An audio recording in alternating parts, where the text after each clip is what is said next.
Should I get a master's degree? I don't know.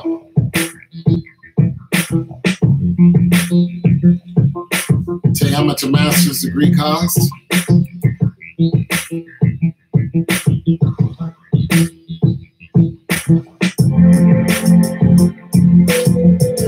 Between, for the schools I'm looking at, a master's degree costs in between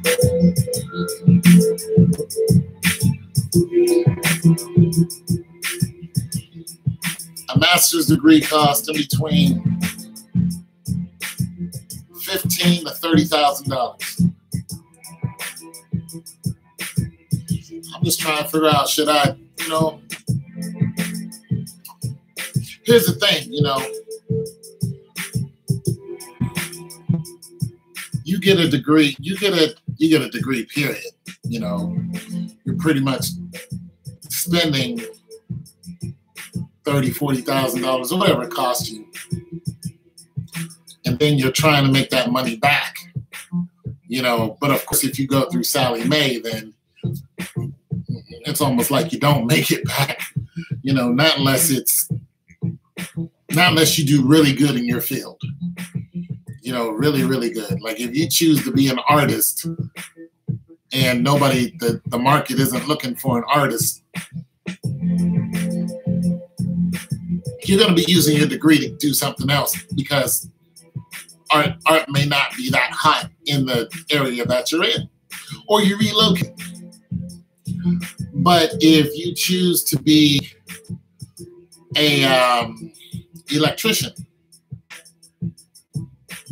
everywhere you go, electricians are, you know, they're needed because they're valuable, you know, especially now because we're just building everywhere, you know, and so electrician is pretty much always going to be a hot thing to do.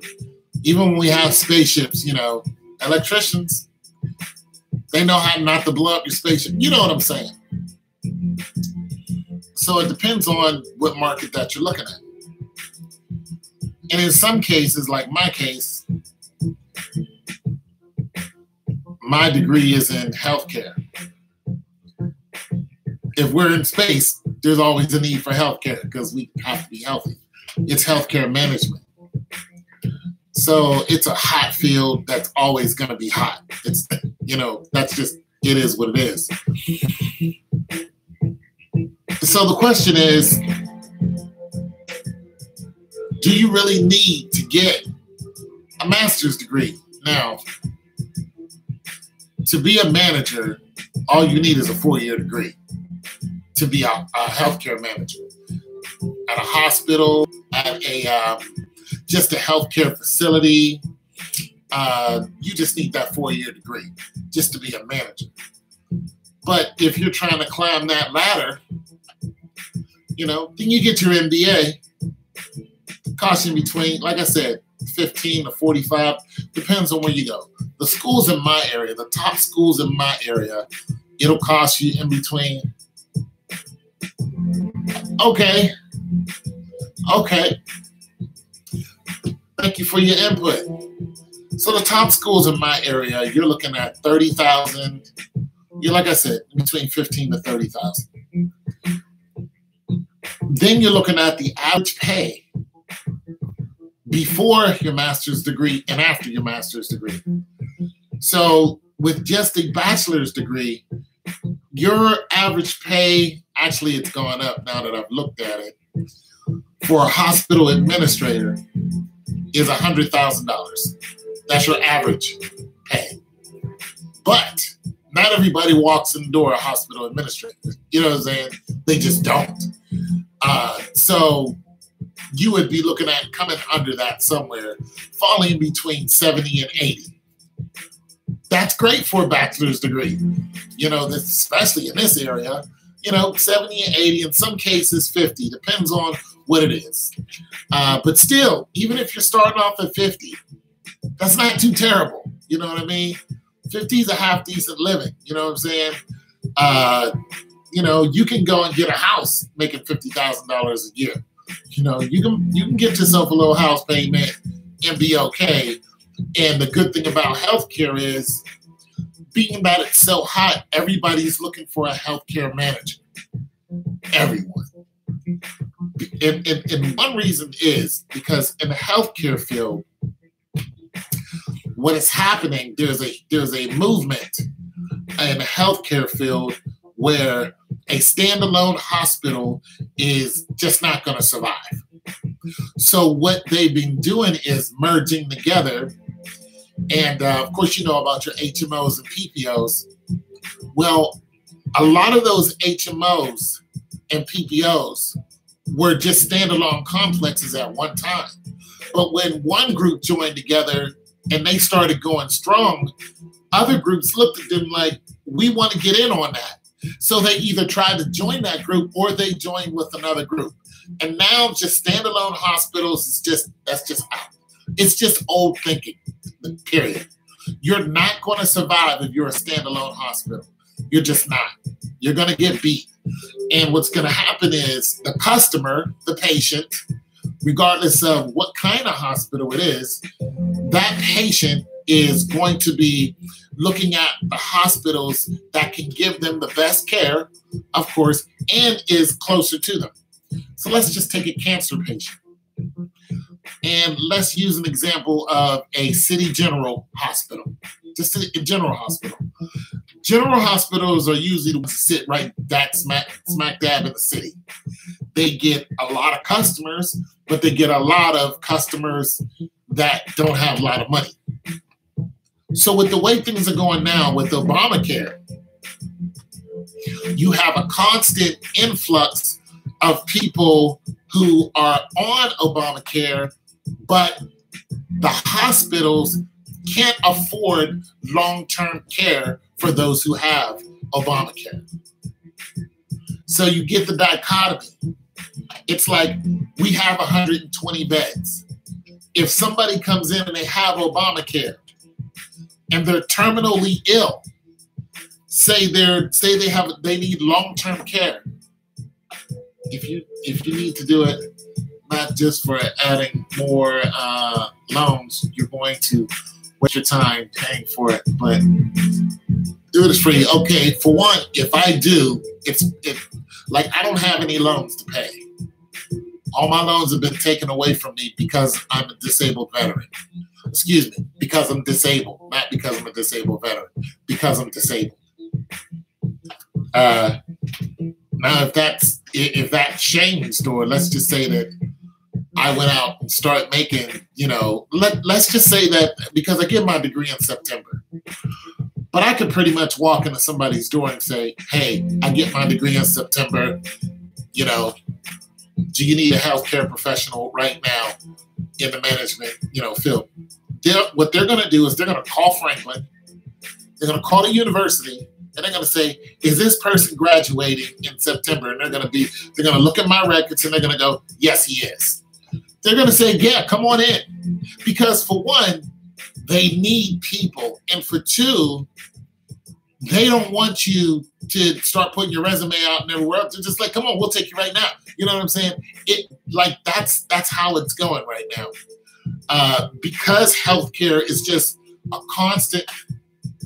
Nice, you're blessed. Thank you. Because healthcare is just a constant. It's constantly going this way. It's just getting wider and wider and wider and wider. And the wider it gets, the more demand that it is on the country itself, and the people in this country are finding out, one, that the healthcare that they have may or may not work for them. So you have universal healthcare. We do not have universal healthcare. We are a first world country. There's 5 world countries. There's 5 world countries. You're either 1, 2, 3, 4, or 5th world country. Because I know a lot of you hear a 3rd world country, you think that's the worst. No, a 5 world country is the worst. We are a first world country. But nonetheless, 3rd world, 2nd world countries, they have universal and we don't. The thing about universal health care is they pay the bill because you go in, it's free, but they pay the bill according to the tax. I kind of explained this before. Taxes are higher in order to offset the cost of hospital and college, because a lot of those places, you can just go right to college. It's free. Just go to college. But you're going to pay, a lot in taxes. You know what I'm saying? Things along that line. So the question is, should I get a master's or shouldn't I? Is it worth it? Now, according to is like, go for it. If you don't have to pay for it, go for it. I'm with you. If I do get a master's, I am going to definitely I'm not getting any loans. I'm not doing that at all. I'm looking at 100%. I'm looking at 100% grants, and that's it. And I will start fishing for grants in about a month from now. I'll go at it real hard and just start seeing what grants are out there for me. So my whole thing is, grants all the way. I don't want any loans. And there's a limit to how many loans you can get, but there's not a limit to how many grants you can get. That's the beauty of it all. You could just, one guy got $1 million in grants. He didn't need it all. He had $1 million in grants. You know what I'm saying? I don't need $1 million.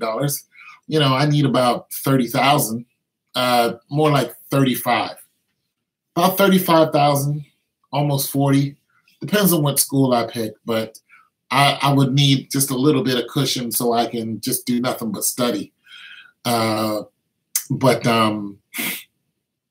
so I was either thinking of getting my MBA, which would put me into like the $150,000 bracket and much in need, and or getting my, going to school to be a lawyer. Healthcare law, because I like the law. I really do like the law, and I'm really looking at healthcare law. I'm actually looking at a couple of things. I'm looking at criminal, healthcare, and corporate. And but criminal, I'm not really interested in as far as a practice. Like, I don't really want to practice criminal, but I want to know about it.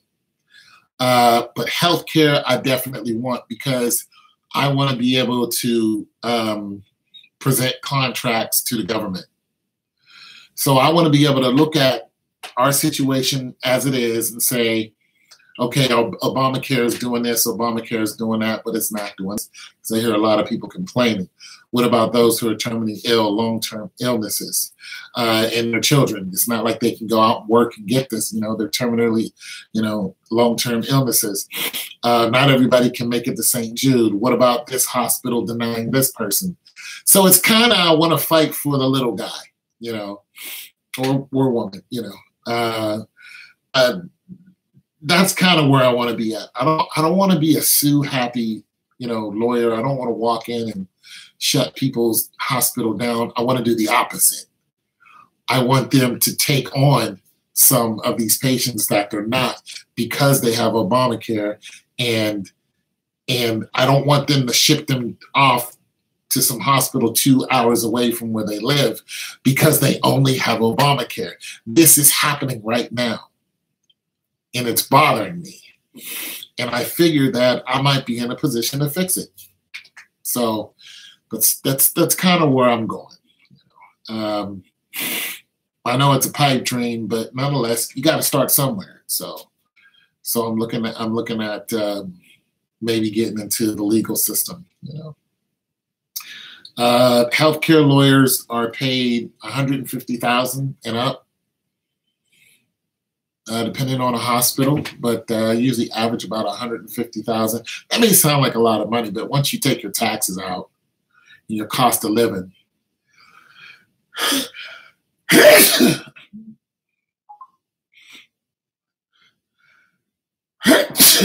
me. Once you take out your taxes and your cost of living, you're like, okay, and try to see what you have left. You're like, oh, okay, it's nothing to scoff at, that's for sure. I mean, it's not like you're gonna go live in the Hamptons, but I would go with it. I don't want a house. I don't need a big old 3-bedroom. I like looking at them, but I don't want to take care of one. I just need a condo, little 2-bedroom condo with a basement. Oh, I really like a flat. I don't want this whole stairs type of thing. Anyway, but 150,000, 200,000. My goal was always to make 200,000 and just leave it at that. And being a healthcare lawyer will get me right at that mark. And it's kind of comfortable for me. I can drive what I want. If I wanted a big body Benz, which I don't, I can go out and buy one and it wouldn't hurt me. You know what I'm saying? Most likely I would buy what I have now, which is an SUV, and just keep it at that. I would get an older SUV and I would get a newer SUV. So I'd probably have about 3 SUVs sitting outside, which is fine with me. I don't need a lot of flash and all that other stuff. So anyways, I just wanted to talk about that because it's just been on my mind. Just wanted to see what you guys thought about it. And even at $30,000, if I had to get a loan, well, by the time you pay it back, it would cost you double. So I can't say that. I'm not getting a loan. I'm just not doing it. What might happen is once I do go back to work, if that's what I'm going to do, and work for someone, which I really don't want to do. I want to be a private contractor. I'd rather work with you, not for you. I don't like the span of control people have. I don't want nobody telling me when to go to lunch, and I can't go on vacation, or I have to stay here and do. I'm not trying to hear none of that. You need to no. I'm not. I don't. Marcy doesn't like the way I look today, so she tells Bob, and Bob brings me into the office because of Marcy got some type of whatever. I'm not doing none of that because I'll be like, to hell with Marcy. I'm leaving. I'm not trying to do any of that. I'm not playing no games with nobody. I want to be issued a contract. I'll take the contract or I won't. And that's just that. You either like what I'm doing or you don't, and keep moving. And, that's just that. That's where I want to be at. Plus, it doesn't limit you to how much you can make. Because when somebody says this is how much the job pays, they're really not looking at paying you more than that. They'll do goofy stuff like every so many months or a year you get a raise. Like, no, I don't want you to give me a raise in so many months or years. You know what I'm saying? If I go above and beyond what I'm doing, then I want to get paid more. I want to get paid what I'm worth. That's all there's to it. If I'm hustling, I'm in there, doing everything right, pay me. Pay me. I'm not trying to hear anything else. If I'm doing what the average person is doing, okay, then fine. That's what everybody else is doing, fine. But if I'm in there cracking it in the head, no. I want my money today. I don't want you to be like, good job, and attaboy, and that's all you get. Nah, I can't live off of attaboys. Get out of here with that. Put some money in my pocket. Give me a bonus. Do something. Make the bonuses like my next check. There should be a bonus on there. That way I can exceed my limits every day that my body allows me to. You know what I'm saying? Pay me what I'm worth. You know, I just don't believe a lot of those jobs pay people what they're really worth. You know, I see a lot of people doing grimy jobs. They ain't getting paid jack. I used to be one of them. I'm like, nah, here I am bussing. You know, look, sometimes I would go to these jobs.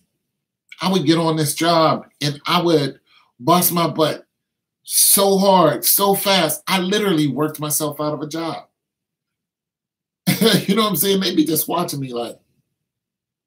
But my whole state of mind was, if I go in here and I show these people that I can, you know, do this, knock this out, they'll hire me on instead of having me as a temp. No, it was the opposite. They got rid of me. You're doing too much. I was like, how's that go? So when you do too little, then you got to go.